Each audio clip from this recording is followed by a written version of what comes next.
Oh, there we go. Hi, how are you guys? Hey, everybody. I'm Tabitha with Tomlyn. I'm the marketing manager. And today we have Jackson Galaxy, my favorite. Eating a Mento, sorry. Yeah, give me a second here. Yeah. We're so close. Yeah. What am I looking into? Where's the camera? Right there. Oh, there it is. Yeah. Okay. Yes. Everybody. So, do you want to tell us a little bit about your book? You just launched a new book. Yeah, and that's, I mean, we're answering a lot of questions here today, and Yes. that's kind of part of it, is that if you get the book, Total Cat Mojo, the ultimate guide to life with your cat, these questions would get answered for you. I mean, basically, it's everything, I swear to you, everything that I know in one place. Awesome. And you kind of wish that it would be a thicker book. Like, this is everything I know, and it's like, okay, 300 pages. Once you have your life sort of like summarized in 300 pages, it's a little funny.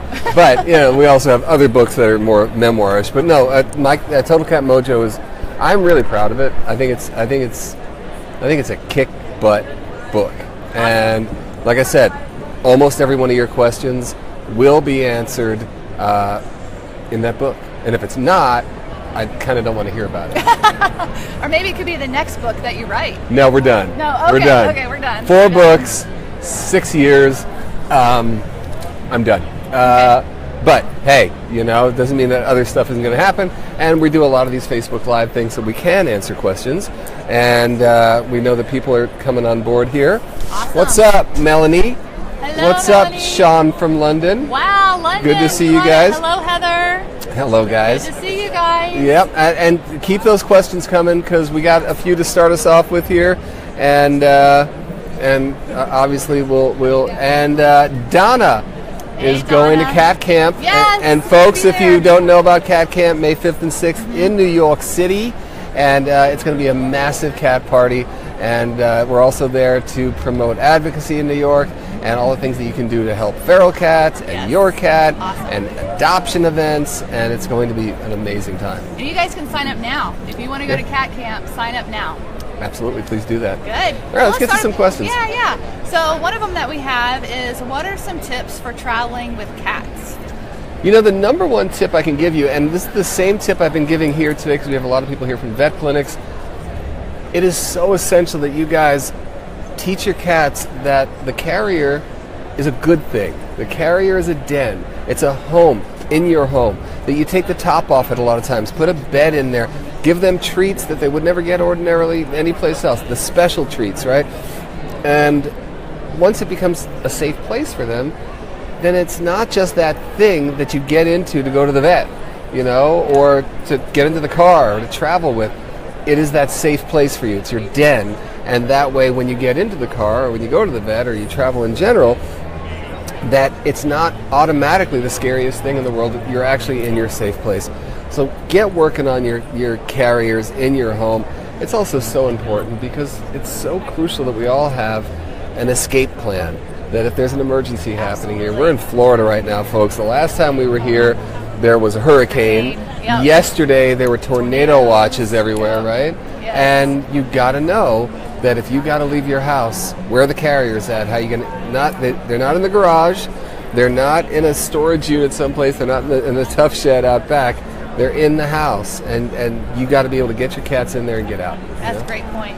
Let me ask you this, because it is so difficult for me to take my cats to the vet because of the carrier. Right. And I never thought about making it a safe place for them. So now that they're a little older and they're skittish, do you think I should go ahead when I get home and maybe put it out like you said, just open it up and just start with the treats? Never too late. Okay. Never too late. Awesome. Just, you know, the thing I think that we all do a little bit too much is that we just treat our cats constantly. Like we're constantly giving them goodies. And if you hold back, yeah, man, we all are. And I mean, my big thing is, number one, don't free feed your cats. Feed them meals. Don't feed them 24/7. And then when you give them treats, make sure it's for a reason. You know, I mean, if they have a favorite treat and the only time they get that treat is in their carrier, automatically it becomes a nicer place. Absolutely. You know, so just remember that, and just remember that food is your best friend when it comes to working with your cat. Everyone accuses me of bribing cats. Hell yeah, I bribe cats. What do you think? I'm magic, you know? Yeah, food is good. Well, who else is here? Carmen from Cyprus. What's up, Carmen? And Amber Mack from Milwaukee. Wow. Home of the Bronze Fawns. Let's see, Western New York, Sharon. Robin. And hey, look at Robin just said that her cats love to sleep in the carrier. Good work, Robin. Michelle says her 3 love going in the carrier. Wow, that's great. I love it, man. You know that we were just talking to a vet here, and we were talking about the fact that under 10%, this is crazy, under 10% of all cats go to the vet for their yearly exam. Why? Because people don't want to torture them by putting them in the carrier and bringing them to the vet. They don't want their cat to hate them. Right. And I'm one of them.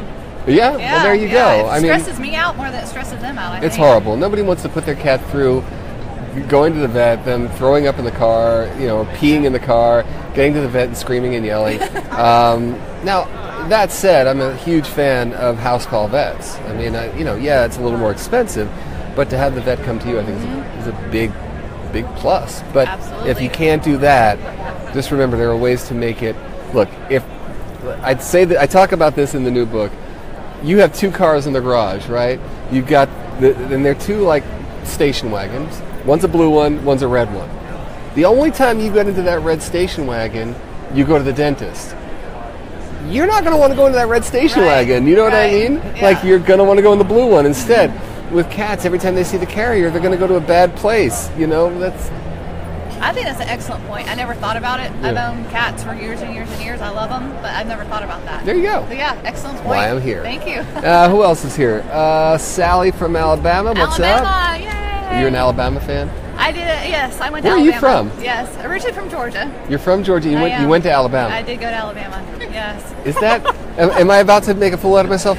No, I was about to. I was going to say. Don't say it. I was going to say. Oh no. Yeah, Roll Tide, Crimson Tide. That is. That's it. Yes, Then what are you giving me that look for? What? It's 2 different states. I was going to say Crimson Tide. Yeah, but that's right. That's right. Yeah, I almost showed my New Yorker there a little bit too much. All right. So anyway. Well, you also made a good point earlier about free feeding cats. Yeah. Not to do that. And someone had asked about their cat's overweight. They've tried to change their food. And now, because they're overweight, they're trying to get them to exercise a little more. Do you have any tips on that? Well, I mean, again, the cats, if you're not playing with your cat every single day, you're doing them a disservice. Now, the hard part is when they're fat, they don't want to move. So you have to get them to move. But that is also about you lowering your expectations a little bit. It's not about that fat cat running laps around the house, but it is about getting them up. So a lot of times what we'll do is we'll just dangle the toy over the top of them and let them do this. Yeah. Not enough, folks, not enough. You just got to do everything you can to keep them moving. Training your cat to a harness, see if they can go take walks outside. That's a killer thing that you can try to do. But it's all about literally baby steps. Yeah. It's just making sure you get them moving, period. And then, look, the biggest culprit when it comes to fat cats is dry food. If you're feeding your cats kibble, if you're keeping that food out 24/7, they will get fat. Just like us, right? Yeah, man. Listen, if I ate Fritos all day long, well, I did, and I did. What I'm saying is that, I know better now at this point. And yeah, you really should be feeding your cats meat, I mean, I haven't met a single cat to this day, and we've been doing this for a long time, if they went from a free-feeding dry diet to a mealtime wet diet and more ideally a raw diet, they lose weight, period. And you can feed them as much as you want to. You don't have to do the whole prescription thing where you monitor the portions and and the food is made of little air puffs and everything. Yeah. No, you can feed them meat and they will still lose weight. Awesome. Yeah. That's a good tip. And really, it's funny that you're talking about the harness. So even just starting your cat Wait, out. hold on. Marie says dry and grain-free. No. No. Look, the thing is you can call it grain-free. That's fine. If it is like this and it's hard, the other thing that you realize is that the process of making that chunk, that kibble, robs that piece of meat of all its nutrients. Everything that makes it special and good, you're heating it up to a point where it's all gone. Why not just feed your cats meat? Why not just feed them the wet stuff instead? Yeah, great point. Absolutely. Yeah, and you had mentioned the harness earlier, just even taking the cats out just for 5-10 minutes at a time. The hard part is training them to the harness. Now, I'll be honest, there are some cats who just hate it. and they'll never like it. And that's okay. But don't forget, every cat will hate it the first time. And when you start putting that harness on them, they're going to hate it. But it's the same technique as with the carrier. Make them like it by holding back treats. If they're in the harness, they get the treat. You keep it on them for a minute. Get them out of it again. Give them treats. Make a positive association with that thing, and then slowly get them to the point where they can just move around. Because a lot of times what you'll do is you'll put them in the harness, and they'll do that weird like backing up thing, and they're like, then all of a sudden they play dead, and they're just like rolling over.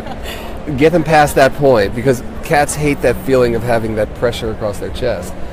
It's funny because we've been working on harnesses for the past couple of years, and we're trying to get the least amount of material without the cat slipping out, and that's what it's all about. But in the meantime, at least try it, Awesome. Great point. Let's say hi to people. Lisa, Judy. Margaret, what's up, Margaret? Carol. Margaret Raw Feeds, fantastic. Pat, wow, Pat's saying a lot. Sorry, Pat. Stuff just goes like this, so it's hard to... Yeah, we're trying to see Daffodil, MJ. Crystal, Cindy O'Brien. When you say wet, are we talking canned? Yeah, or raw. I mean, one way or the other. In all honesty, yeah, I'd rather you use a food that has the most amount of real meat, the least amount of byproducts, the least amount of stuff that's in there besides meat. That said, get the cheapest wet food you can get, and I'm still happier. So, I mean, that's how much I believe that you're doing a disservice to your cat by free feeding them, one, and having a dry food diet, number two.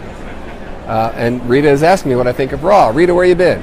Been talking about it. Madison's talking about the kitty wheel. Listen, I'll be honest with you. That's the big. Well, let's explain it. The kitty wheel is this massive hamster wheel, basically, for cats, and we've used it on the show a few times. For exercise. It's not for every cat. No. And the thing is, it's such a high-ticket item, and you don't know until you have it in the house whether it's going to work, and it's huge.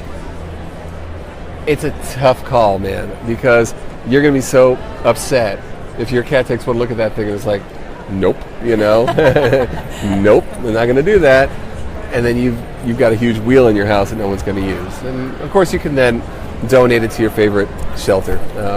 Shelters love having a kitty wheel, but that's what I got to say about that. Well, it's awesome, though. I mean, if you think about it, like, I don't exercise a lot. I should. So maybe my excuse should be to bond with my cat better and to help her lose weight, because I consider she's fluffy. She's not fat. Well, she kind of is. She's fluffy. That's fluffy. Like our mom used to say, we're big boned. There you go. We're husky. No, we were so fat. Maybe I should take her out on a harness and walk instead of me just putting her on the wheel. No. My brother's sitting here next to me. We both have the same traumatic upbringing. What was I saying? Well, the other thing is that if you play with your cat the way I suggest that you play, you are running around. Yep.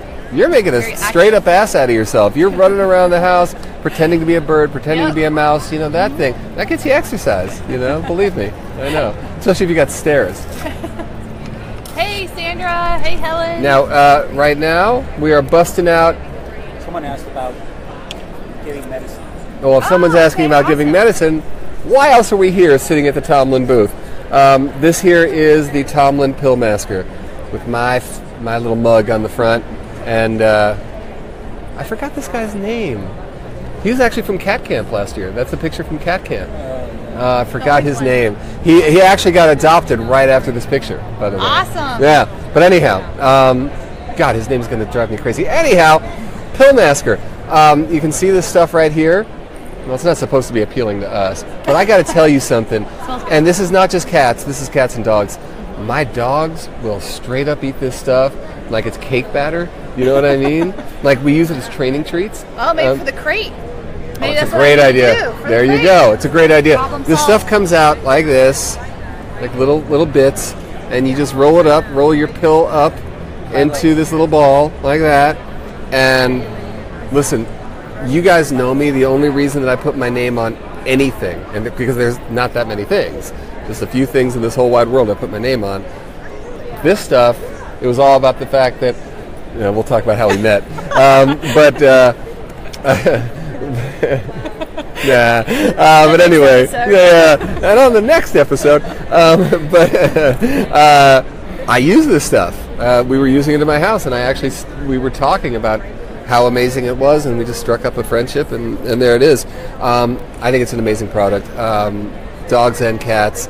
Like I said, we can use it as a training treat, use it to entice cats or dogs into a crate. And the other thing I really like about it, you can put it over a pill. We don't have a pill to show, but you take a pill, you roll it over the top. You can actually, it's like a little Play-Doh. You can actually make it so thin that it's almost a see-through shield around the treat. Or you can totally bury the treat, whatever your cat or dog. Here we go. There it is. Give me one of those. A little aspirin. So here, we have a little pill here. And what I'm going to do is I'm going to wrap it up. Now you see with this one, I barely put enough to cover the pill. For some dogs and cats, that's plenty. Other ones, you got to really trick the heck out of them. And then you just put a bunch more on here. And there it is. And honestly, it becomes a treat. I have one dog who has to take 1, 2, 3, 4, 5, 6 pills every night. And a lot of them are supplements, so they're the big horse pills. And to this day, she's been doing it now for 3 years. And we wrap each pill individually. She's never gotten tired of it. She's never refused it because she's like, oh, you're trying to trick me. Yeah. No, she just loves the taste of this stuff. So anyway, I'm really happy to be here with these guys. I really encourage you guys to try this out. And in the meantime... and it smells like bacon. There's that. Yeah, it also like bacon. Bacon! It's also got that. So, let's keep taking questions here. Hey, Joey, Donna, Marie. Karen? Okay, the youngest. Oh, I cannot ask Let's see, Cat from Hell questions. No, I can't answer those. No. Okay. Yeah, I know you guys. You keep asking me questions about your cats and why they do things, and we're sitting here. There's no way. It's going really fast. But fast. this is why I'm telling you guys, you got to go buy the book. I'm not just trying to sell a book here. I wrote the book in order to make all these questions, get them answered.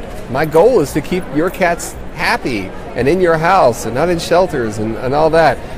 Thank you. Total Cat Mojo answers the questions.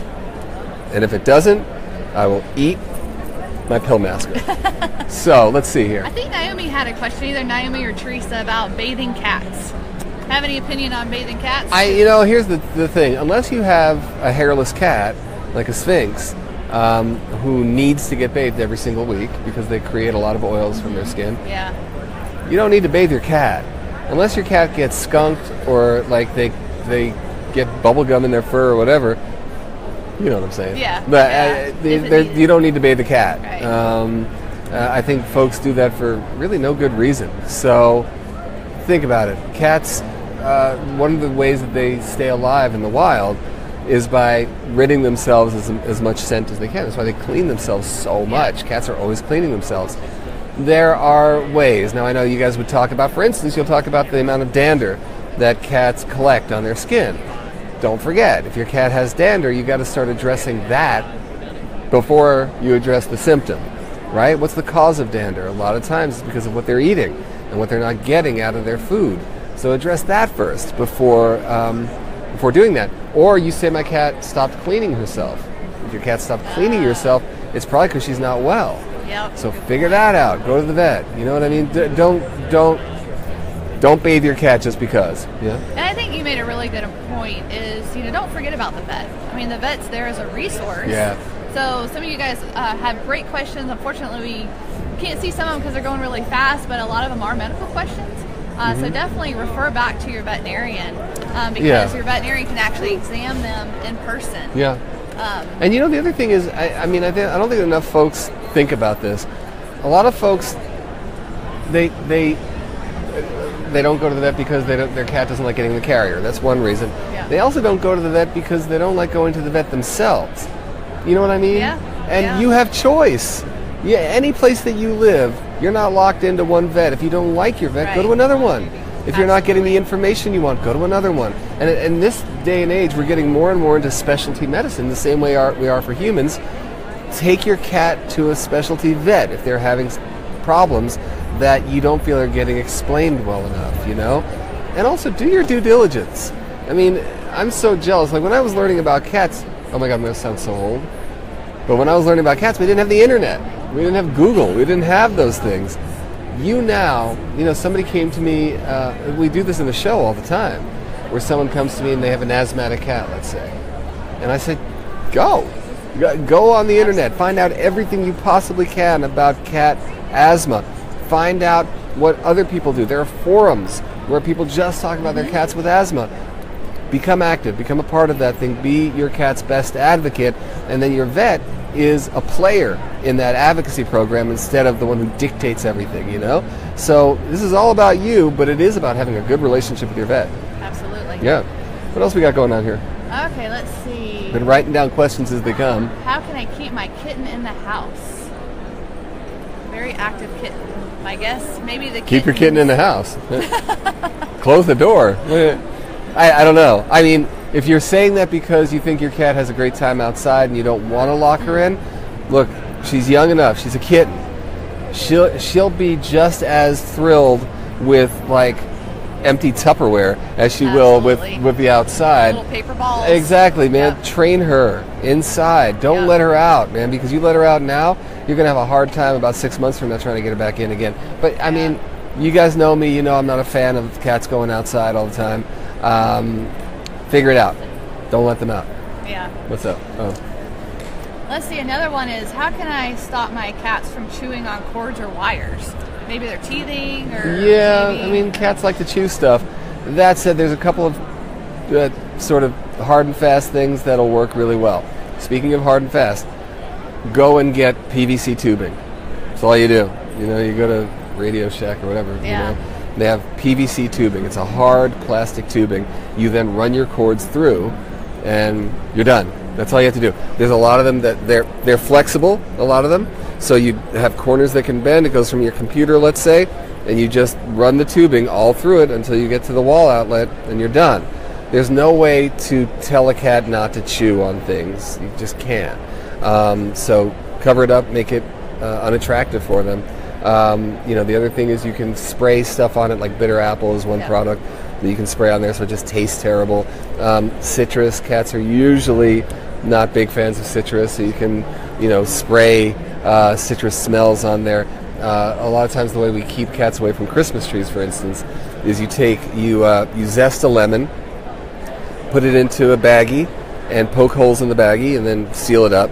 And we actually use those as ornaments on the tree, and that will just keep the cat away from the tree. Same thing with the wires. Just do that around the wires as well. That's a great idea. There you go. Because my cats think I'm bringing the nature inside. Like, woo! Oh, yeah. You're like, how do I keep my cat from climbing a Christmas tree? You have a cat. Yeah. Get a fake tree. It's all I can tell you, man.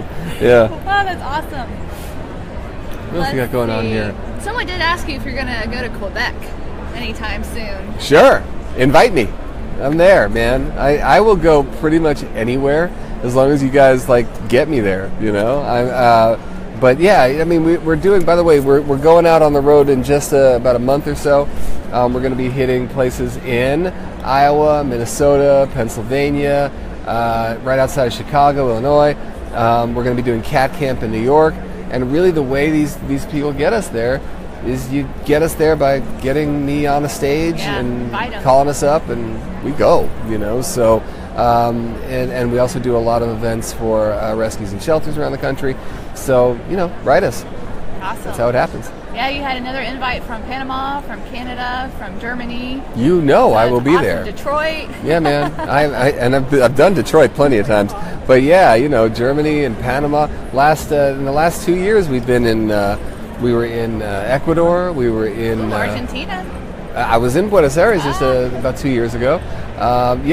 Anytime, any place, folks. We'll be there. Yeah. Okay, so we're gonna wrap this up because Jackson has another event he needs to go to. Yeah, we are full of events here at Expo. But man, before we go, I do want to thank you guys at Tomlyn. We love the product. We think it's an amazing thing. Glad to be here. Trying to tell people about it, get their animals having a better time taking pills, which we know is a hard thing. So there you go. Well, thank you. We appreciate it. My pleasure. So the last question is, sometimes we see that our cats are just staring off into space, Any idea? Are they deep thinking? Yeah. I see dead people. Yeah, sometimes It's it could true be though. freaky. No, man. Here's the thing: is the cat animals. Everyone knows this. Everyone in this building knows this. That animals can sense energy in a much purer way than humans can. Why? For the most part, is that we got too much reasoning, we got too much language, we got too much doubt and suspicion, Too much and noise. all this stuff. And animals are like, I'll stare at that because I